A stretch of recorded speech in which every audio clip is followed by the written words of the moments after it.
It's over. It's over. Knick fans, this is not a dream. The New York Knicks have finally won an NBA championship, and as much fun as the playoff run was to watch, it's been even more fun watching New York celebrate. This is insane. This look like the Christmas parade. They even get up there. We sent him to Cancun. We sent him Diddy with him. Dunkin' Donuts. Trae Young's ball. Trae Young's ball. Bing bong. Let's go Knicks. Let's go Knicks.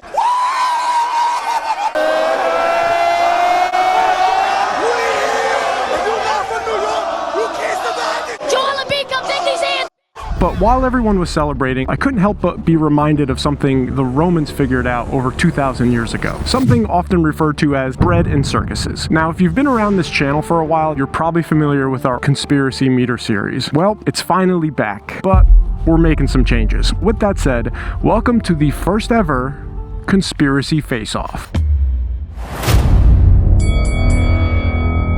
Let's talk about what bread and circuses actually means. Contrary to what a lot of people think, bread and circuses isn't some internet conspiracy just thought up. Oh shit! What the hell are they?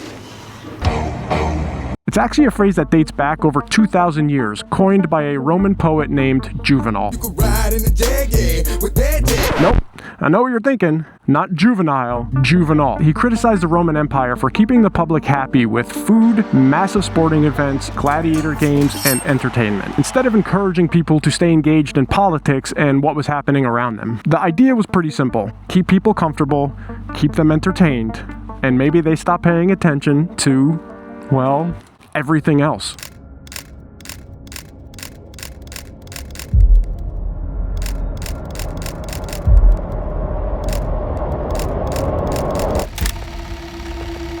So the question here isn't whether the strategy of bread and circuses exists. The real question is whether it's still being used today. So with that being said, drop the conspiracy scoreboard, please.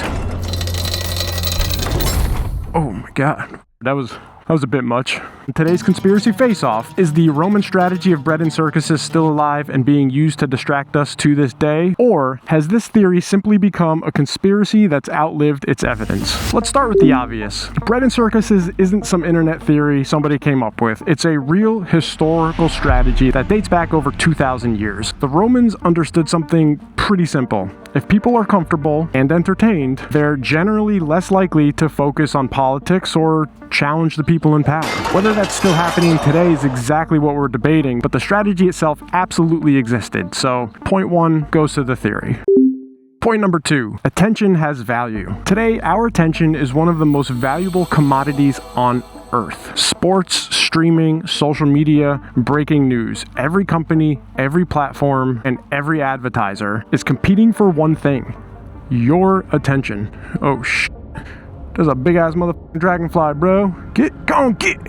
Bro, I'm in a fucking war zone here right now, okay? I got a swamp-like pond behind me. There's flying dinosaurs all around me. Let's get back to point number two. Every platform, every advertiser is competing for one thing: your attention. So when billions of people suddenly become focused on one event, it's fair to ask, what isn't getting attention at the same time? I think I'm gonna give another point to the conspiracy side for that one. 2-0. Uh-oh. Look out, skeptics, you're falling behind. Point number three, correlation isn't causation. Just because two things happened at the same time doesn't necessarily mean one had something to do with the other. Major sporting events happen every single year. Wars happen, inflation happens, political debates happen. Sometimes those things overlap, simply because life keeps moving. Things don't just stop. And it's a solid point against the conspiracy.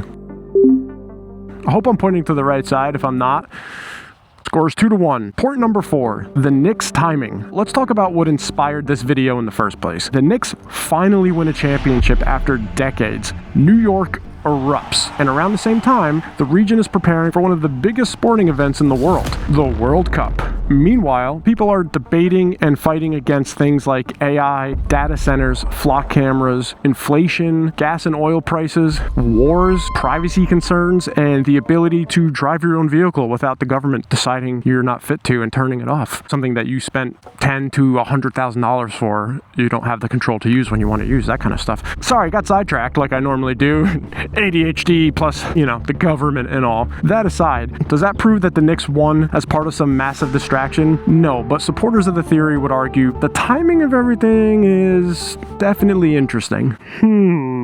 I'll give the conspiracy another point for that one. Ooh, 3-1. Looks like the skeptics might need a historic New York Knicks-style comeback if they have any hope of surviving this first conspiracy face-off. Let's go to the next point. People need an escape. Life is stressful. People work hard. They deal with bills. Holy moly.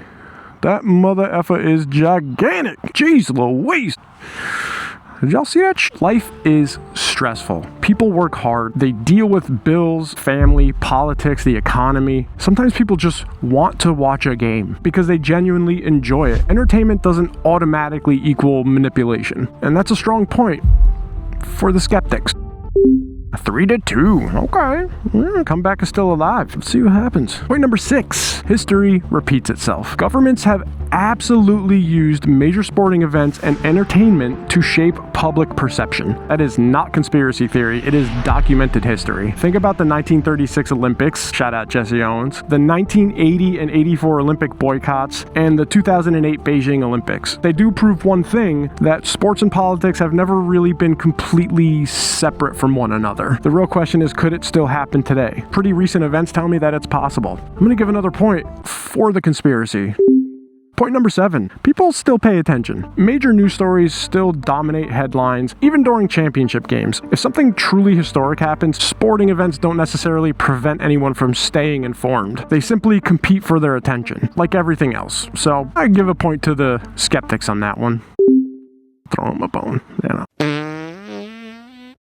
Point number 8. Distraction doesn't require a conspiracy. One of the strongest arguments against this theory, human beings naturally gravitate toward entertainment. Maybe Bread and Circuses isn't a coordinated strategy anymore. Maybe it's simply human nature, and that's enough to tie the face-off. Holy hell, they did it. It's fourth quarter with 2 minutes left. Somehow, the skeptics have come back from 3-1. The miracle on ice. Here's another example supporters of this theory often point to. The year was 1980 and the Cold War was at one of its highest points. The heavily favored Soviet hockey team, widely considered one of the greatest teams ever assembled, was expected to dominate. Instead, a team of American amateurs shocked the world. Hence, the miracle on ice. If you already believe sports can be used to unite a nation or redirect public attention during difficult times, this is exactly the kind of event you'd point to and say, that's an interesting coincidence. I'll give the conspiracy another point. And finally, Vietnam. If Bread and Circuses really works as a universal distraction, why didn't it work for Vietnam? Professional sports were still being played, yet millions of Americans remained focused on the war. There were massive protests, political debates, the Kent State shootings, and the draft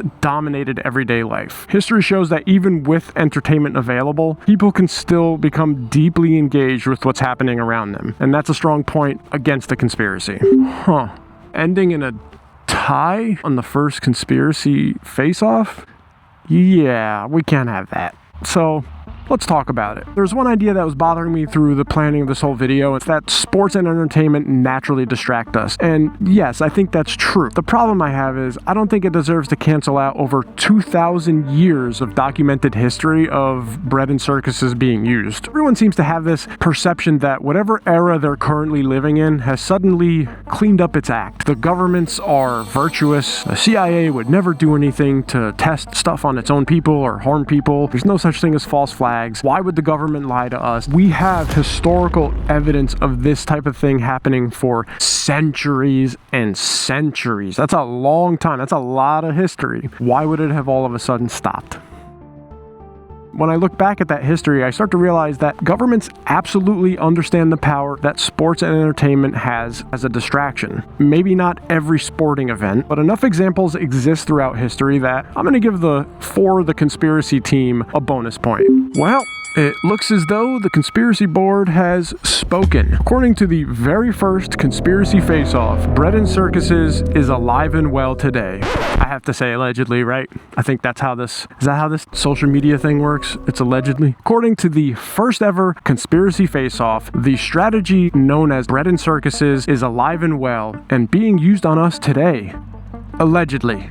It's allegedly being used on us today. Now, that's what the conspiracy board says, but I do have my own opinion on this, and I think that there's a lot more truth to the Bread and Circuses idea than most people realize. Do I think every championship, concert, or major event is part of some coordinated distraction? No, not necessarily. But I do think governments, media companies, corporations, and just about everyone competing for your attention understand something the Romans figured out over 2,000 years ago. Attention is power. And if you can control what people are paying attention to, you can influence what they're not paying attention to. Epstein files. Excuse me. I got choked on a truth butterfly or something. That was weird. Anyway, my point is, I don't think that that's a conspiracy anymore. I think it's just the reality. There is one final thought I want to leave you with. The Roman Empire proved one thing. You really can distract people for a very long time. But they also proved something else. You can't distract them forever. Because if you haven't noticed, the Roman Empire is not around anymore. Even the greatest empires in history eventually fall. So Bread and Circuses might buy you some time, but history suggests it can't buy you forever. So if sports really are powerful enough to capture the attention of millions, that raises a much bigger question. What if the games themselves aren't as random as we think? Next time, we're putting our sports rigged through the conspiracy face-off. Now, I want to hear from you. Do you think the scoreboard got this one wrong? Let me know in the comments. And while you're down there, tell me what theory you want to see go through the next conspiracy face-off. We'll clean this up and fine-tune it as we go. I'll try and keep them a little shorter if possible. We'll see. Hope you enjoyed it. As always, stay safe, stay grounded, and I'll see y'all in the next one. Thank you for watching. Peace. Let's get out of here, huh?